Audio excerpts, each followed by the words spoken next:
Wounded human soldier carries alien child through war zone mother. Beginning.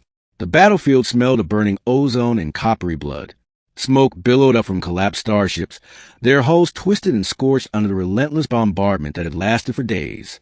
Lieutenant Daniel Cross, a soldier of the United Earth Expeditionary Force, staggered forward to the debris, clutching his side. His armor was cracked, his chest plate scorched through by a plasma bolt that had barely missed his heart. Every step sent pain shooting up his leg. His left arm trembled from shrapnel lodged deep in the muscle, but he gritted his teeth and kept moving. Retreat had been called, but retreat meant death. The ground between him and extraction point was a maze of collapsing buildings and crossfire from the Zerul, the insectoid alien race humanity had been at war with for years. Cross was alone. His squad had been obliterated in the first ambush. The comms were filled with static and death cries, then silence. His rifle had 2 clips left, and he doubted he'd survive long enough to use them. That's when he heard it. Not the crack of rifles or the shriek of plasma fire. Something smaller, softer. A cry. High-pitched, desperate. Cross froze, clutching his weapon. In the distance, amid the ruins of what had once been a marketplace, he saw movement. A small form dragging itself in the rubble. At first, he thought it was a wounded human child, until the light flickered over pale lavender skin and luminous golden eyes. A Zerul child, the boy or girl, Cross couldn't tell, was tiny compared to the warriors humanity fought. Its mandibles were smaller, its head ridges not yet hardened. Its legs trembled as it tried to stand, but collapsed again. A faint keening sound came from its throat. Every instinct screamed at Cross to leave it, to move on. The Zerul had slaughtered entire colonies. They were merciless. They would not hesitate to kill him. But as he watched, the child reached out, its clawed hand trembling, searching for someone who wasn't there. Cross clenched his jaw, cursed under his breath, and holstered his rifle. Damn it! He stumbled forward, clutching his wounded side. The child saw him, flinched, and hissed weakly, but it didn't run. It was too weak to. When Cross reached it, he saw blood seeping from a deep cut across its torso. The lavender skin around it was already darkening with infection. The child swayed, then collapsed. Without thinking, Cross bent down and scooped it up into his arms. The little alien whimpered, but did not resist. Its eyes fluttered closed as Cross adjusted his grip. The soldier looked out at the burning city. Carrying the child meant moving slower, risking more. But leaving it behind meant what? He didn't have time to answer. Plasma fire ripped overhead, and Cross ducked behind a wall. Instinct took over. He cradled the child close, like a wounded comrade, and began the long march toward the extraction point. Middle. The city was a graveyard of steel and glass. Whole skyscrapers had crumbled, leaving jagged skeletons against the smoky sky. Drones buzzed overhead, searching for survivors. Cross hugged the shadows, moving slowly. The child stirred in his arms, eyes half opening. It tried to speak, but only chittered sounds came out. Cross shook his head. Save your strength, kid. I don't speak bug. The child blinked, then pressed its tiny claws weakly against his chest plate as though to steady itself. Cross noticed how light it was. Too light, malnourished, wounded. He moved from cover to cover, each step agony. His wound was bleeding again. He needed med gel, but his kit had been destroyed. He could feel himself weakening. Hours passed. Once, he stumbled into a ruined shop.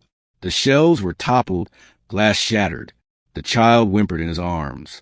Cross lowered it gently and scavenged through the wreckage. He found a cracked water canister and managed to coax the child into drinking. It lapped at the water with a strange forked tongue, eyes locked on him, suspicious yet desperate. Yeah, I know, Cross muttered. Humans aren't exactly your friends, but you'll die without me. The child made a clicking noise that almost sounded like agreement. Outside, gunfire rumbled. The war hadn't ended, only shifted. Patrols passed, and once a group of human soldiers swept the street. Cross stayed hidden. If they saw him carrying a Zerul child, they'd shoot both of them on sight. He knew what command would say. Leave it. Finish the mission.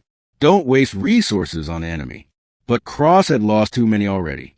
His squad had been like family, and family didn't abandon children to die. By the third day, Cross was nearly spent. His vision blurred. Fever crept through his body.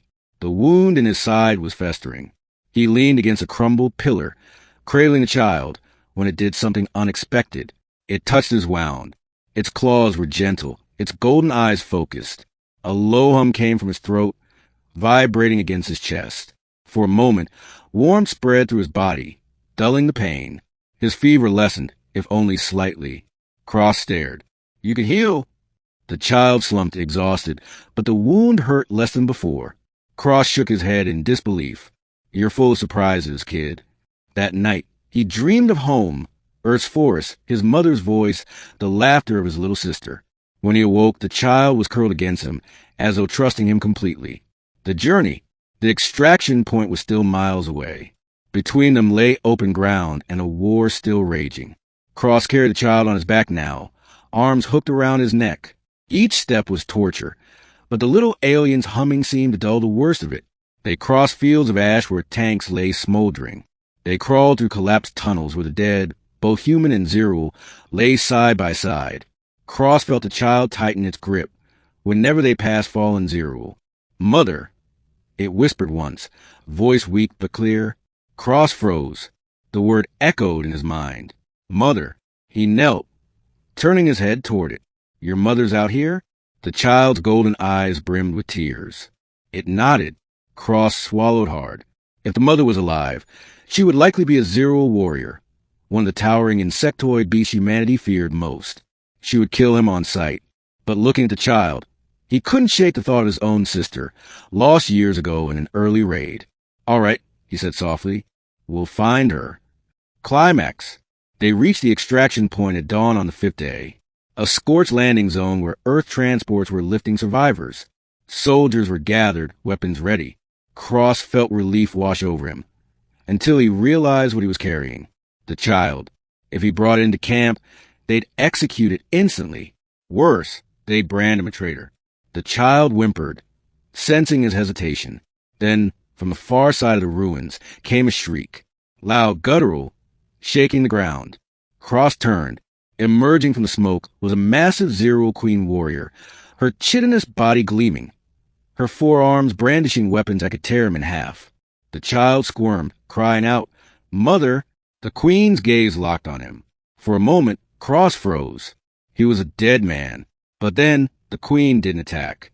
Her golden eyes softened when she saw the child, clinging to him. She lowered her weapons, mandibles trembling. Cross understood. She hadn't come for war. She had come for her child.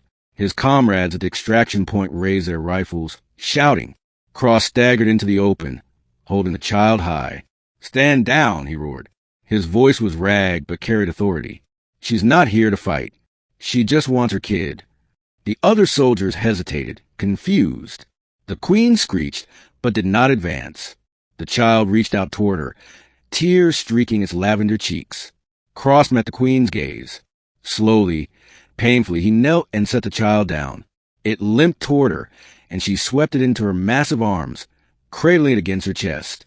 A sound, almost like a sob, echoed from her mandibles. Cross felt his strength finally give out. He collapsed, bleeding into the dirt. The last thing he saw before unconsciousness took him was the Queen bowing her head toward him, a gesture of respect, gratitude, before vanishing back into the smoke with her child. Ending.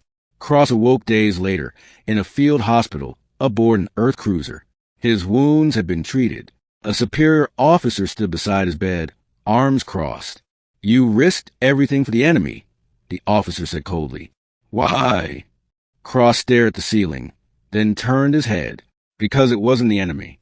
It was just a kid." The officer said nothing, but his expression softened slightly before he left. Weeks passed. Cross recovered slowly, though the scar on his side never fully healed. Rumors spread among the soldiers of a human who carried an alien child across the battlefield, of a Zero Queen who spared him. The war raged on, but for Cross, something had shifted. He had seen the enemy's heart. He had heard the word mother from lips that should have hated him, and he knew deep down that the war would never truly end until both sides remembered that even in the ruins of galaxies, children still cry for their mothers.